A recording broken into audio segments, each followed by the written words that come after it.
Hello Anish, welcome to the World Cup in Baku. How are you feeling? You just arrived a couple of days ago. Yeah, thank you. Yes, in time for the game. That's most important, and ready to start the event.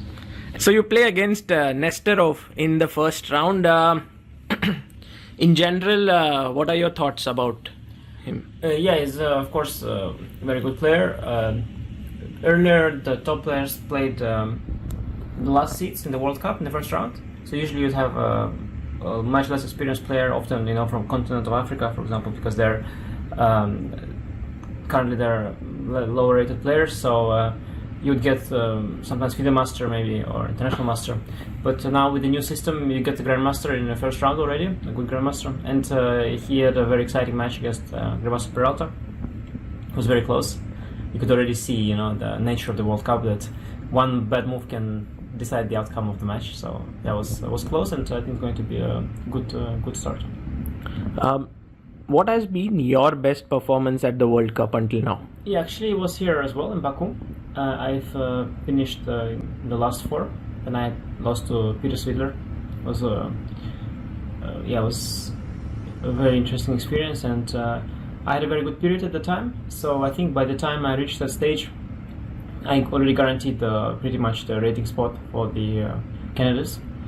So when I lost to Svidler, I remember the first thing he told me, he said that at least he said that I'm not ruining your candidates' chances very much. So in that, because you had already qualified through. Not yet, but it was clear it was going to happen because I had big margin, I think, with the rating spot. And at the time, finally, it was both myself, and Svidler who qualified to the candidates. Yet 2015, I think, was one of my good years, and the reaching last four was very special. It was in Baku as well, and I remember walking the same places. So it would be great, of course, if I'll manage to accomplish something similar. And this year is also a little similar because you are doing well in another qualification route, which is the FIDE circuit. That's true, yeah, that's true.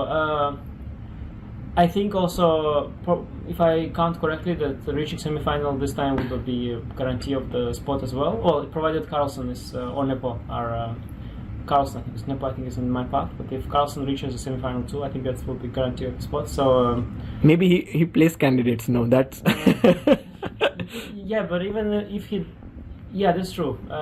Then he gets a rating spot because he has a rating spot as well, and then you have to see it. But it's the same, that I think reaching semi-final would be very big for me, for sure. But one round at a time. And usually what I noticed in the World Cups, you don't get knocked out in the match where you expect to get knocked out.